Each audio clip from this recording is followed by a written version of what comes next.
Hello my dear students, good morning to all of you. मैं हूं are के गिरी, आपका मैथमेटिक्स गुरु। गाइस, पिछले लेक्चर में हमने पढ़ा कि फंक्शन क्या है और फंक्शन की जर्नी हमने देखा, फंक्शन से लेकर इन्वर्टिबल फंक्शन तक। और हमने ये भी सीखा कि कैसे हम लोग किसी फंक्शन का इन्वर्स निकालते हैं और उसका टर्म्स और कंडीशन क्या होता है। हमने ये भी समझा कि किसी भी फंक्शन का इन्वर्स निकालने के लिए उस फंक्शन को बाइजेक्टिव होना ज़रूरी होता है। सो गाइज, आज के लेक्चर में हम लोग ट्रिगोनोमेट्रिक फंक्शन से शुरू करेंगे और देखेंगे कि कैसे ट्रिगोनोमेट्रिक फंक्शन से इन्वर्स ट्रिगोनोमेट्रिक फंक्शन बनता है और फिर उसमें आगे की सारी बातें हम लोग पढ़ेंगे। ठीक है गाइज? तो गाइज चलिए शुरू करते हैं। और सबसे पहले हम लोग देखते हैं हमारे पास जो ट्रिगोनोमेट्रिक फंक्शंस होते हैं,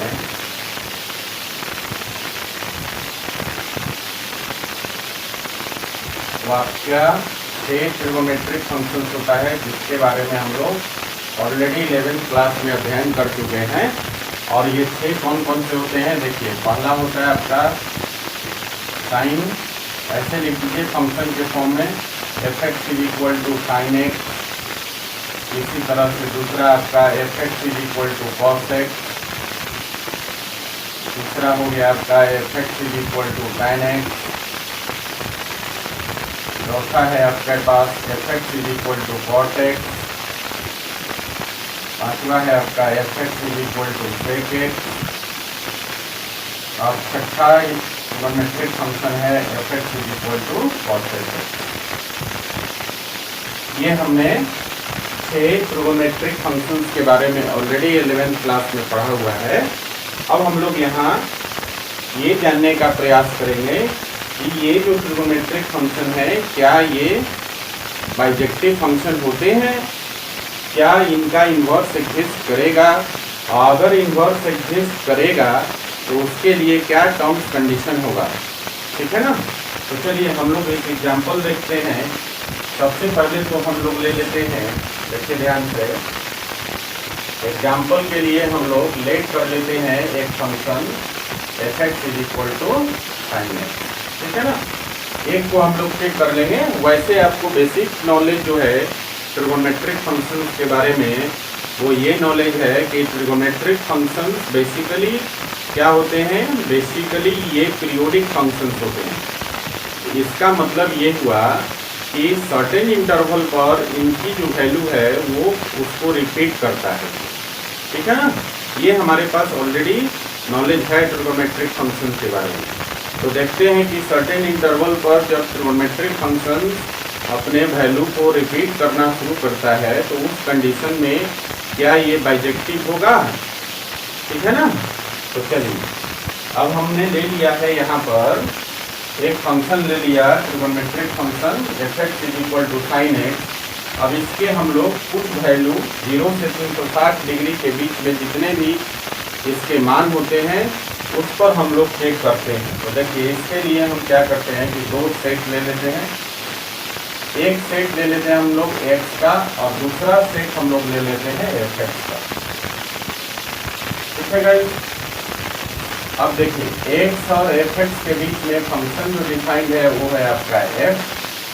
ठीक है?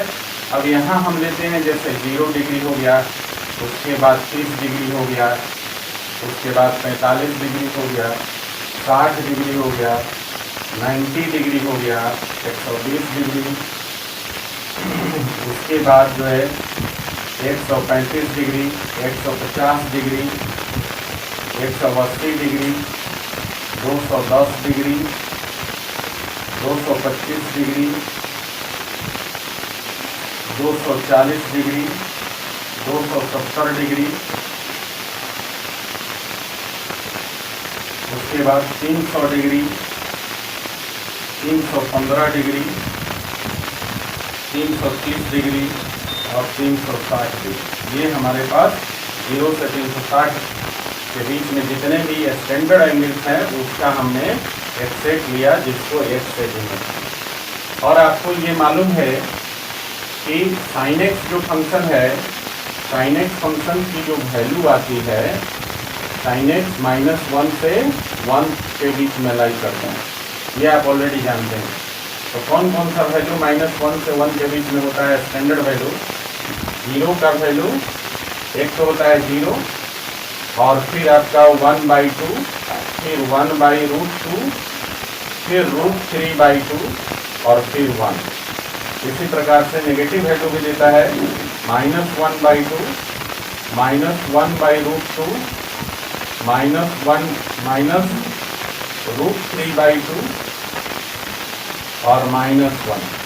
ये आपके पास जो है 9 वैल्यू हैं। देखिए, एक 0 हो गया और 0 से 4 ऊपर पॉजिटिव और 4 नीचे नेगेटिव। ठीक है, अब हम लोग इसको देखते हैं। साइन के लिए अगर हम यूज करें तो साइन 0 डिग्री का वैल्यू होता है 0। देखिएगा, इसी तरह साइन 30 डिग्री का वैल्यू आपका होता है 1/2। साइन 30 डिग्री का वैल्यू 1/2। फिर साइन 45 डिग्री का वैल्यू 1/√2। साइन 60 डिग्री का वैल्यू √3/2 और साइन 90 डिग्री का वैल्यू 1। अब साइन 120 डिग्री का वैल्यू √3/2। साइन 135 डिग्री का वैल्यू 1/√2। साइन 150 डिग्री का वैल्यू 1/2। साइन 180 डिग्री का वैल्यू 0। साइन 210 डिग्री का वैल्यू -1/2। साइन 225 डिग्री का वैल्यू -1/√2। साइन 240 डिग्री का वैल्यू -√3/2। साइन 270 डिग्री का वैल्यू -1। साइन 300 डिग्री का -√3/2। साइन 315 डिग्री का वैल्यू -1/√2। साइन 330 डिग्री का वैल्यू -1/2 और साइन 360 डिग्री का वैल्यू 0।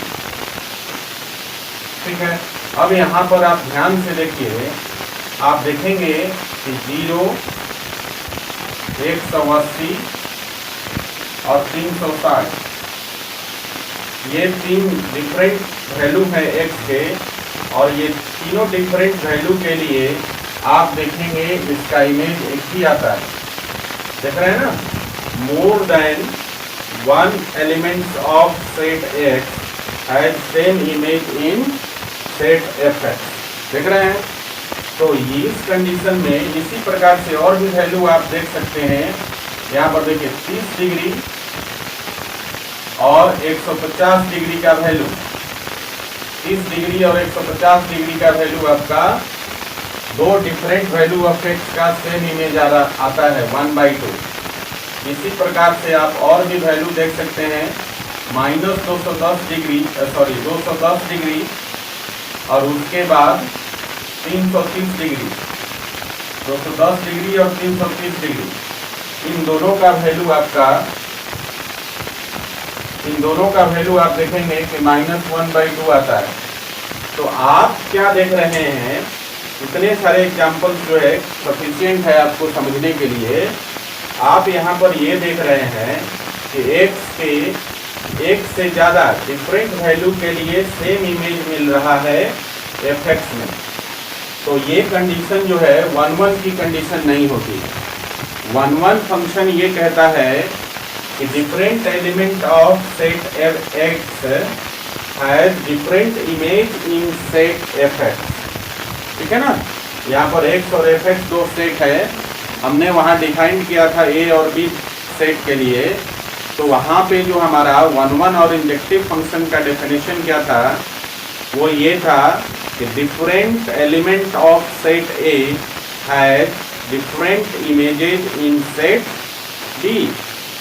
तो उसके आधार पर हम ये बोल सकते हैं कि यहाँ जो fx = sin x जो अपना ट्रिगोमेट्रिक फंक्शन है, ये 1-1 तभी होगा जब different element of set x has different images in set fx।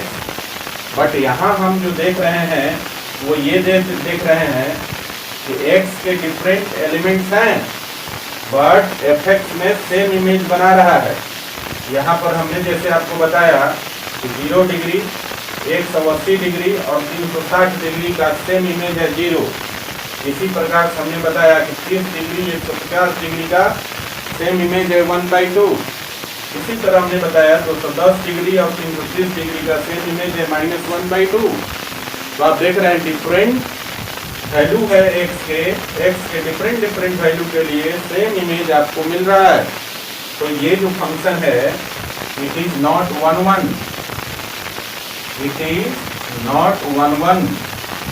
अगर 1 1 नहीं है तो therefore it is also not 1 1 on 2।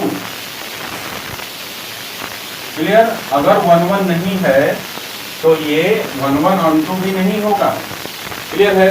इसका मतलब क्या हुआ कि ये जो ट्रिगोनोमेट्रिक फंक्शन था fx = sin x, ये आपका बाइजेक्टिव फंक्शन नहीं है, और बाइजेक्टिव फंक्शन नहीं है तो इसका इन्वर्स एग्जिस्ट नहीं करेगा। अब क्या करेंगे आप बताइए? हमने तो इन्वर्स ट्रिगोनोमेट्रिक फंक्शन पढ़ना है, चैप्टर ही है हमें पढ़ना, और हम यहाँ पर ये देख रहे हैं कि ट्रिगोनोमेट्रिक फंक्शंस जो होते हैं वो आपके बाइजेक्टिव नहीं होते हैं।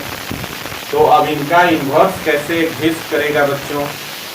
ठीक है ना, क्योंकि हमें पढ़ना तो है इन्वर्स ट्रिगोनोमेट्रिक फंक्शन, लेकिन हम क्या देख रहे हैं कि ट्रिगोनोमेट्रिक फंक्शंस जो है वो बाइजेक्टिव नहीं है, तो इसका इन्वर्स कैसे एग्जिस्ट करेगा?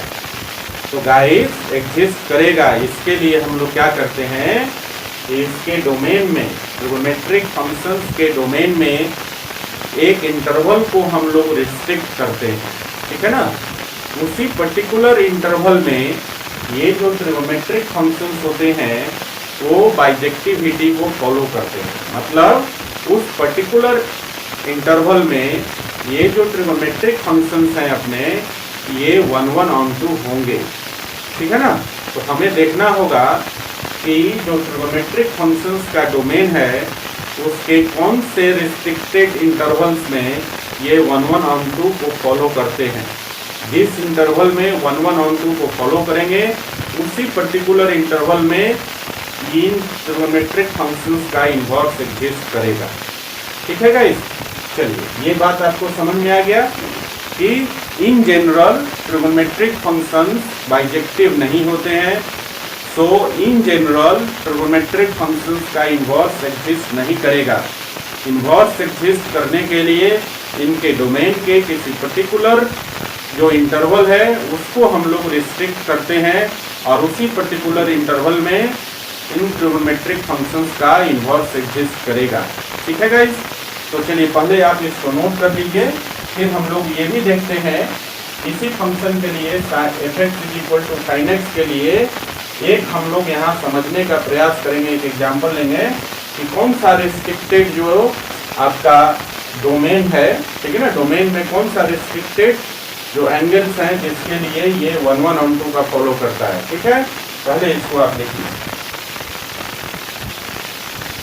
तो गाइस हम लोग ये देखने का प्रयास करेंगे कि fx = sin x जो अपने पास ट्रिगोनोमेट्रिक फंक्शन है उसके लिए x का कौन कौन सा वैल्यू लेंगे ताकि fx का वैल्यू रिपीट ना करे। ठीक है? और हमें मालूम है कि 0 से 360 के बीच में 9 स्टैंडर्ड वैल्यू है। ठीक है? जो अभी हमने दिखाया 0 से लेकर -1 से लेकर +1 तक 9 स्टैंडर्ड वैल्यू है। ये अब रिपीट नहीं करना चाहिए, हम लोगों को x का ऐसा वैल्यू लेना चाहिए। ठीक है? तो चलिए जरा देखते हैं हम लोग। यहाँ ध्यान दीजिए, अगर यहाँ पर हम लोग एक सर्किल बना लें और वहां से हम लोग कुछ वैल्यू निकालने का प्रयास करें। ठीक है ना? देखिए यहाँ पर 0 डिग्री होता है, यहाँ पर 90 डिग्री। इस तरफ अपन अगर आते हैं तो अगर क्लॉकवाइज में आएंगे तो यहाँ पर -90 डिग्री। ठीक है? देखिए जरा, अगर हम लोग यहाँ से 30 डिग्री पर आते हैं तो साइन के 30 डिग्री के लिए वैल्यू होता है 1/2, होता है ना। अगर हम थोड़ा और आगे बढ़े तो यहाँ 45 डिग्री के लिए आप देखेंगे कि 45 डिग्री का वैल्यू होता है साइन में 1/√2। और फिर आप 60 के लिए देखिए 60 डिग्री के लिए साइन में वैल्यू होता है √3/2 और 90 का वैल्यू होता है 1। ठीक है ना। तो जितना हम लोग इधर एंटी क्लॉकवाइज डायरेक्शन में मूव किए हैं उतना ही हम लोग क्लॉकवाइज डायरेक्शन में मूव करते हैं। तो पहला देखते हैं, यहां पर हम -30 डिग्री के लिए आते हैं तो वैल्यू हो जाएगा -1/2। फिर इसी तरह -45 डिग्री के लिए क्लॉकवाइज डायरेक्शन में मूव करते हैं तो यहां वैल्यू हो जाएगा आपका -1/√2। और फिर -60 के लिए मूव करते हैं तो वैल्यू हो जाएगा आपका -√3/2। और फिर 90 के लिए मूव करेंगे तो -1 हो जाएगा। क्लियर है गाइस। तो इस प्रकार से हम देखते हैं कि हमारे पास जो वैल्यूज हैं -1 से लेकर 1 तक के सारे स्टैंडर्ड वैल्यू यहां पर आ गए। देखिए हमने कहा था कि -1 से लेकर +1 तक टोटल 9 वैल्यू है स्टैंडर्ड वैल्यू, और ये सारे के सारे हैं। देख लीजिए 1 2 3 4 5 6 7 8 9 स्टैंडर्ड वैल्यू आ गया। अब यहां पर हम देख रहे हैं कि x के किसी भी वैल्यू के लिए fx का वैल्यू आपका रिपीट नहीं कर रहा है। इसको हम लोग यहां पर फिर से एक एरो डायग्राम बनाकर समझ लेते हैं। देखिए ये हमारा x का वैल्यू है और ये हमारे पास fx का वैल्यू है। इन दोनों के बीच में हमारे पास एक फंक्शन f डिफाइंड है जहां fx sin x है। ठीक है ना। अब देखिए हमारे पास जो वैल्यू क्या क्या था, यहाँ देखिए पहले 90 डिग्री, फिर 60 डिग्री, फिर आपके पास 45 डिग्री, फिर 30 डिग्री, फिर 0 डिग्री, फिर -30 डिग्री, -60 डिग्री, -45 डिग्री, फिर -60 डिग्री और -90 डिग्री। और यहां पर स्टैंडर्ड वैल्यू है 0, 1/2, 1/√2, √3/2, 1। और इधर देखिए इधर हो गया आपका -1/2, -1/√2, -√3/2 और -1। ये 9 के 9 स्टैंडर्ड वैल्यू हो गए। अब हम लोग यहां से देखते हैं sin 90 डिग्री का वैल्यू कितना 1, sin 60 डिग्री का वैल्यू कितना √3/2, sin 45 डिग्री का वैल्यू कितना 1/√2, उसी तरह sin 30 डिग्री का वैल्यू 1/2, sin 0 डिग्री का वैल्यू 0, sin -30 का वैल्यू -1/2, sin -45 का वैल्यू -1/√2, sin -60 का वैल्यू -√3/2 एंड sin -90 डिग्री का वैल्यू -1। यहां पर आप देखिए, अब ध्यान दीजिएगा तो आप क्या देख रहे हैं कि यहाँ पर x के डिफरेंट वैल्यूज के लिए fx में डिफरेंट इमेज बनता है। ठीक है गाइस। यहाँ पर हमने क्या देखा कि x के डिफरेंट वैल्यूज के लिए fx में डिफरेंट इमेज बनता है। तो ये फंक्शन आपका 1 तो हो गया। ठीक है ना। 1 फंक्शन तो यही कहता है कि different distinct element of set A has distinct image in set B. That's why यहां पर हम देख रहे हैं कि ये जो फंक्शन है वो आपका 1 है। इस केस में यहां पर सेट A के जगह x है और सेट B के जगह fx है। तो हम बोल सकते हैं कि distinct value of x has distinct image in set fx, है ना। तो ये फंक्शन 1 हो गया। अब इसकी हम लोग चेक करेंगे कि ये फंक्शन ऑन टू है कि नहीं है। तो ऑन टू का डेफिनेशन कहता है कि सेट बी में, ठीक है ना, सेट बी में जितने भी एलिमेंट है प्रत्येक एलिमेंट का कम से कम एक प्री इमेज होना चाहिए सेट ए में। अब यहाँ बी के जगह सेट fx है और a के जगह सेट x है आपका, है ना। तो देखिए यहाँ पर सेट fx में जितने भी आपके पास एलिमेंट्स हैं इन सारे एलिमेंट्स का कम से कम एक प्री इमेज इधर सेट x में है ना। आप देख रहे हैं डायग्राम से। तो ये फंक्शन जो है आपका ऑन टू भी है। तो गाइज यहाँ पर जो fx sin x है ये आपका अब 11/2 फंक्शन हो गया, और 11/2 का मतलब होता है बाइजेक्टिव फंक्शन। क्लियर?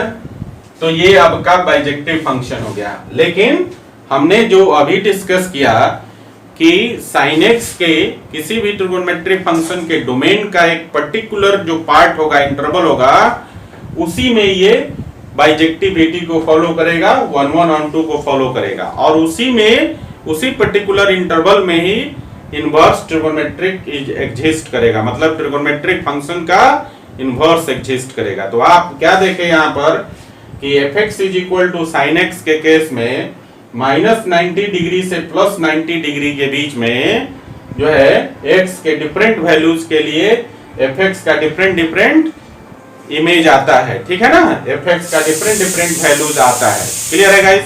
तो गाइस हमने यहां पर ये देखा कि x का वैल्यू -90 से +90 के बीच में जब आप लेते हैं, मतलब fx is equal to sine x का डोमेन जो है आप -90 से लेकर +90 के बीच में लेते हैं, तो इन सारे वैल्यूज के लिए fx का कोई भी वैल्यू जो है इधर रिपीट नहीं करता है। देख रहे हैं ना? तो गाइस हमारे पास एक जो है fx is equal to sine x के डोमेन में एक रिस्ट्रिक्टेड एरिया आ गया, एक रिस्ट्रिक्टेड डोमेन आ गया, जिसमें हम देख रहे हैं कि x के डिफरेंट वैल्यूज के लिए fx का डिफरेंट वैल्यूज मिलता है, और fx के प्रत्येक वैल्यू के लिए x में एटलीस्ट एक प्री इमेज मिलता है। मतलब ये बाइजेक्टिव रूल को फॉलो करता है, 11/2 को फॉलो करता है। क्लियर है ना? तो अब आपको समझ में आ गया कि इन जनरल जो ट्रिगोनोमेट्रिक फंक्शंस होता है, जनरली उसका इनवर्स एग्जिस्ट नहीं करता है, क्योंकि वो बाइजेक्टिव नहीं होते हैं। ठीक है ना? समझ रहे हैं? क्योंकि वो जो फंक्शंस होते हैं वो बाय नेचर पीरियोडिक होते हैं, एक सर्टेन इंटरवल पर उनकी वैल्यू रिपीट करने लगती है। क्लियर है गाइस? तो आप समझ गए कि इनवर्स फंक्शन, किसी भी फंक्शन का इनवर्स एग्जिस्ट करने के लिए उसको बाइजेक्टिव होना जरूरी है। आपने ये भी समझा कि इन जनरल जो हमारे पास ट्रिगोनोमेट्रिक फंक्शन होते हैं वो बाइजेक्टिव नहीं होते हैं। ठीक है? तो इन जनरल ट्रिगोनोमेट्रिक फंक्शन का इनवर्स एग्जिस्ट नहीं करता है। जब हम उसके डोमेन को रिस्ट्रिक्ट करते हैं, एक पर्टिकुलर हम लोग इंटरवल में देखते हैं, तब जाके ट्रिगोनोमेट्रिक फंक्शन का इनवर्स एग्जिस्ट करता है। ठीक है गाइस? तो चलिए इसको लिख लीजिए, फिर हम लोग अब उसके बाद पढ़ेंगे इनवर्स ट्रिगोनोमेट्रिक फंक्शंस क्या है। क्लियर है ना? अभी तक हम ये समझ रहे थे कि ट्रिगोनोमेट्रिक फंक्शंस का इनवर्स कब कैसे एग्जिस्ट करता है, क्या टर्म्स कंडीशन होता है उसके लिए, मतलब कौन से रूल को वो फॉलो करता है। ठीक है? चलिए इसको लिखिए जरा। तो गाइस अब हम लोग बात करेंगे, ठीक है, इनवर्स ट्रिगोनोमेट्रिक फंक्शंस क्या है। हम लोग चैप्टर भी पढ़ रहे हैं ना, हमारा चैप्टर भी है इनवर्स ट्रिगोनोमेट्रिक फंक्शंस। तो हम लोग सबसे पहले जानने का प्रयास करते हैं कि इनवर्स ट्रिगोनोमेट्रिक फंक्शंस क्या है। तो गाइस देखिए, इनवर्स ट्रिगोनोमेट्रिक फंक्शंस क्या है। Inverse trigonometric functions are basically inverse of the trigonometric functions. Clear है? इनवर्स ट्रिगोनोमेट्रिक फंक्शंस जो है वो बेसिकली हमारे जो ट्रिगोनोमेट्रिक फंक्शंस है उसका इनवर्स होता है। ठीक है? और क्या है? They are used to obtain angle. They are used to obtain angle of any trigonometric ratio. किसी भी ट्रिगोनोमेट्रिक रेशियो का एंगल निकालने के लिए मदद करता है। ठीक है? अब ट्रिगोनोमेट्रिक रेशियो से मतलब है कि अगर हम लोग यहाँ पर 1/2 हमारे पास ट्रिगोनोमेट्रिक रेशियो होता है, sin 30 का वैल्यू होता है ना 1/2, तो ये हमारा ट्रिगोनोमेट्रिक रेशियो हो गया। और इसके साथ अगर हम लोग मतलब किसी फंक्शन का इनवर्स लगा दें, जैसे साइन का इनवर्स लगा दें, तो इस ट्रिगोनोमेट्रिक रेशियो का जब हम लोग इनवर्स के साथ यूज करेंगे तो इसका एंगल मिलता है, और ये एंगल किसके बराबर होगा? 30 डिग्री के बराबर होगा। तो यहाँ पर जो लिखा हुआ है कि they are used to obtain angle of any trigonometric ratio, ठीक है ना। किसी भी ट्रिगोनोमेट्रिक रेशियो के लिए एंगल निकालने के लिए इनवर्स ट्रिगोनोमेट्रिक फंक्शंस का यूज किया जाता है। ठीक है, फिर से एक बार समझिए, जो यहाँ लिखा हुआ है कि they are used to obtain angle of any trigonometric ratio, किसी भी ट्रिगोनोमेट्रिक रेशियो का एंगल निकालने के लिए इनवर्स ट्रिगोनोमेट्रिक फंक्शंस का यूज होता है। यहाँ पर मैंने एक एग्जांपल दिया आपको कि हमारे पास 1/2 जो है ये आपका ट्रिगोनोमेट्रिक रेशियो है, ट्रिगोनोमेट्रिक रेशियो है, ठीक है ना। अब इस रेशियो का एंगल निकालने के लिए यहाँ पर हमने ये जो साइन के पावर -1 लिखा है, ये है आपका इनवर्स ट्रिगोनोमेट्रिक फंक्शन ITF, ठीक है ना। इसको हम लोग पढ़ते हैं साइन इनवर्स x, ठीक है। तो x के जगह अपने पास, सॉरी इतना ही पढ़िए, यहां पर इसको हम लोग पढ़ते हैं, ये हमारा है क्या, इनवर्स ट्रिगोनोमेट्रिक फंक्शन, और इसको पढ़ते हैं साइन इनवर्स, ठीक है ना।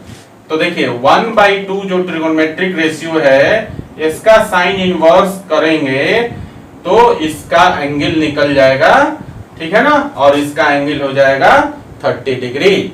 तो हमने यहाँ पर ये समझने का प्रयास किया कि जो इनवर्स ट्रिगोनोमेट्रिक फंक्शंस होते हैं उसका यूज किसी भी ट्रिगोनोमेट्रिक रेशियो का एंगल निकालने के लिए किया जाता है, ठीक है गाइस। अब यहाँ पर और भी है कि इनवर्स ट्रिगोनोमेट्रिक फंक्शंस को और भी कई नामों से जाना जाता है, ठीक है ना। देखिए, it is also known as arcus function और एंटी ट्रिगोनोमेट्रिक फंक्शंस और cyclometric functions. Inverse trigonometric functions को इनवर्स ट्रिगोनोमेट्रिक फंक्शंस के अलावा और भी 3 नामों से जाना जाता है, और ये 3 नाम कौन कौन से हैं, Arcus functions, anti trigonometric functions, ठीक है, और साइक्लोमेट्रिक फंक्शंस, ठीक है ना। तो गाइस मैं आपको ये कहना चाह रहा हूं कि आपके बुक में, आप तो विद्यार्थी हैं और आप डिफरेंट बुक्स का अध्ययन करते हैं, ठीक है ना। तो किसी बुक में ऐसा हो सकता है कि आर्कस फंक्शन लिखा हो। आर्कस फंक्शन को शॉर्टकट में ऐसे लिखते हैं, शॉर्टकट में इसको लिखते हैं आर्क साइन, ठीक है ना। आर्क साइन का मतलब हो गया साइन इनवर्स, और इसका मतलब यही हो गया साइन के पावर -1, ठीक है ना। आर्कस का आर्क हम लिखते हैं, और फिर जो हमारे पास जिस फंक्शन का इनवर्स है उसको लिखते हैं साइन। तो आर्क साइन का मतलब है साइन के पावर -1, या इसको पढ़ेंगे साइन इनवर्स। क्लियर है ना। तो गाइस मैं ये आपको बता रहा था कि इनवर्स ट्रिगोनोमेट्रिक फंक्शंस को इनवर्स ट्रिगोनोमेट्रिक फंक्शंस के अलावा और भी 3 नामों से जानते हैं। कौन कौन सा, आर्कस फंक्शंस और एंटी ट्रिगोनोमेट्रिक फंक्शंस और साइक्लोमेट्रिक फंक्शंस, ठीक है। इसमें से 2 का ही सिंबल्स यूज किया जाता है इनवर्स ट्रिगोनोमेट्रिक फंक्शंस के लिए। यहाँ पर ट्रिगोनोमेट्रिक फंक्शन होगा और उसके ऊपर -1 होगा। इसको हम लोग जैसे पढ़ेंगे, यहाँ साइन है तो साइन इनवर्स पढ़ेंगे, इसी तरह यहाँ पर tan होता तो tan इनवर्स पढ़ते, यहाँ पर cos होता तो cos इनवर्स पढ़ते, ठीक है ना। और दूसरा जो सिंबल यूज करते हैं, बेसिकली आपके बुक्स में मिलेंगे 2 ही प्रकार के सिंबल, या तो ट्रिगोनोमेट्रिक फंक्शन के पावर -1 लिखा हुआ मिलेगा, या फिर आर्क लिखा हुआ, ट्रिगोनोमेट्रिक फंक्शन से पहले आर्क लिखा हुआ मिलेगा, ठीक है ना। तो ये मिलेगा, और आप कहीं भी आर्कस फंक्शन या एंटी ट्रिगोनोमेट्रिक फंक्शंस या साइक्लोमेट्रिक फंक्शंस के टर्म में आपका अगर क्वेश्चन लिखा हुआ है तो आप डायरेक्टली यही समझेंगे कि यहाँ इनवर्स ट्रिगोनोमेट्रिक फंक्शंस की बात हो रही है, ठीक है गाइस। इतनी सारी बातें आपको समझ में आ गई। चलिए इसको जरा नोट कीजिए।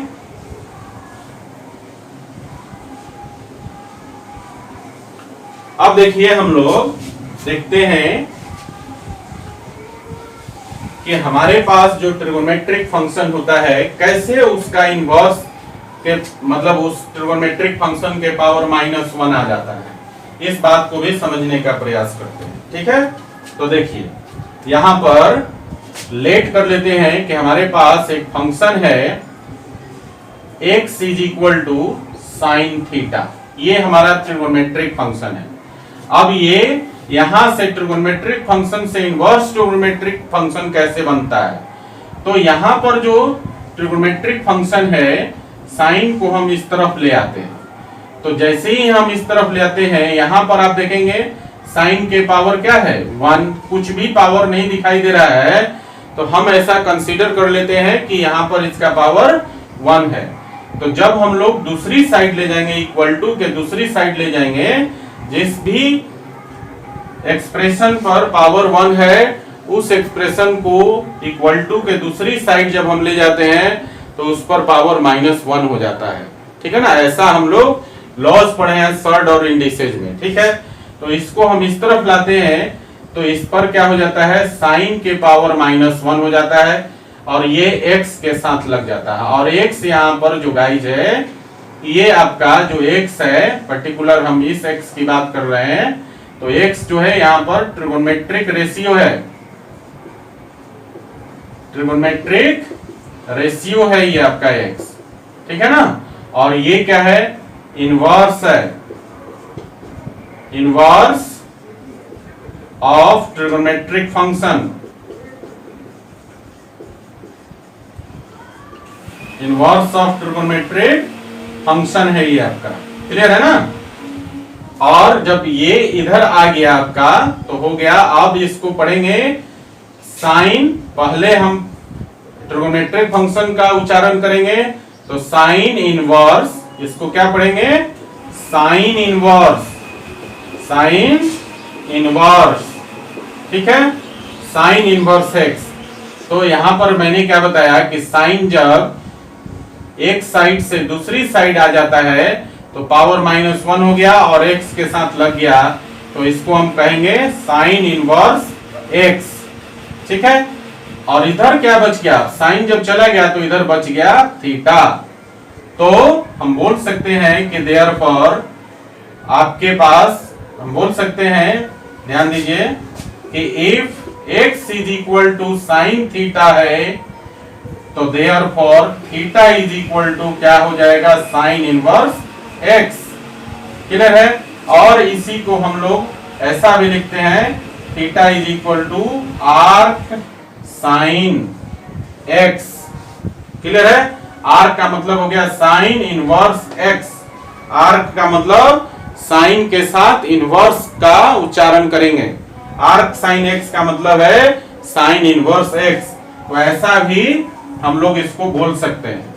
ठीक है गाइस, अब है इसको हम लोग फिर से, ठीक है ना, रिवर्स भी कर सकते हैं। और रिवर्स कैसे कर सकते हैं ये बात देखिए कि हमारे पास अगर ऐसा हो जाए if theta is equal to sine inverse x, तो देखिए साइन इनवर्स को जब आप इस तरफ ले आएंगे तो ये हो जाएगा साइन थीटा, जब इनवर्स को आप ले आएंगे इस तरफ तो पावर 1 हो जाएगा। ठीक है, तो ये हो जाएगा sine theta is equal to x, therefore x is equal to sine theta.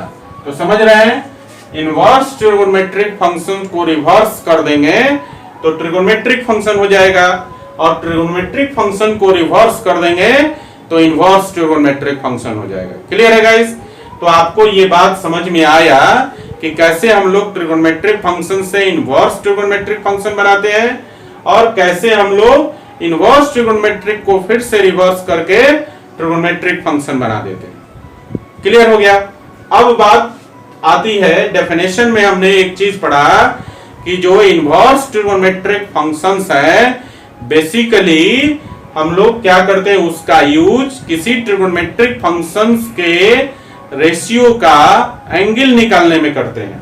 ठीक है, तो हमने यहां पर बताया कि देखिए ये आपका ट्रिगोनोमेट्रिक रेशियो है x, ठीक है, और इसका जो साइन इनवर्स है वो क्या दे रहा है, एंगल ही दे रहा है ना। यहां पर ध्यान दीजिएगा x is equal to sine theta में थीटा क्या है, एंगल है। यहां पर थीटा का वैल्यू 0 डिग्री से लेकर और आगे कुछ भी आप ले सकते हैं ना। तो यहां पर थीटा क्या है, वो आपका एंगल है, ठीक है। जब साइन इस तरफ आ जाएगा, ट्रिगोनोमेट्रिक रेशियो के साथ आ जाएगा, तब ये आपका एंगल दे देगा, ठीक है। क्लियर है गाइस।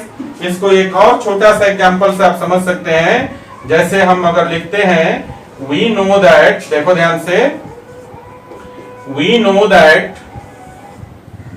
साइन 45 डिग्री, या ऐसे लिखो 1/√2 का वैल्यू साइन 45 डिग्री के बराबर होता है ना। तो यहां से जब इस तरफ लाएंगे, ये क्या है, 1/√2 आपका ट्रिगोनोमेट्रिक रेशियो है, TR लिख देते हैं, ये है ट्रिगोनोमेट्रिक रेशियो। और ये क्या है, 45 डिग्री आपका एंगल है गाइस। यहां पर हम एंगल नहीं निकाल सकते हैं, यहां पर हम बोलते हैं कि sine of that angle is equal to 1/√2, ये बोलते हैं।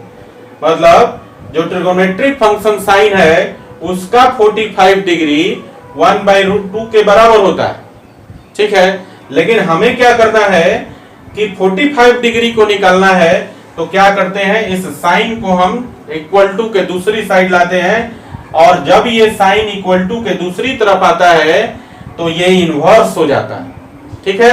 और इनवर्स होके ट्रिगोनोमेट्रिक रेशियो के साथ लग जाता है। कैसे, तो यहां पर लग जाता है साइन इनवर्स 1/√2, और जब ये इधर से साइन इधर आ जाता है, तो ऑटोमेटिकली जो ये एंगल है वो आपका फ्री हो जाता है।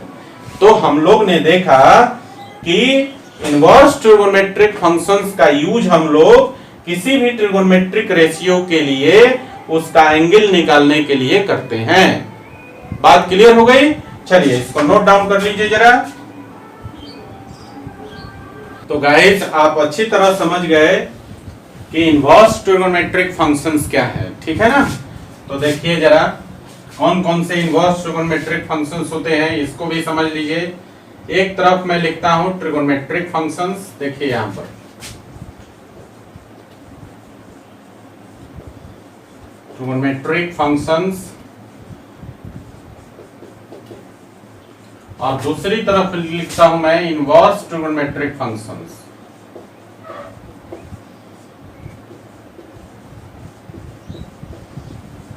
Inverse trigonometric functions,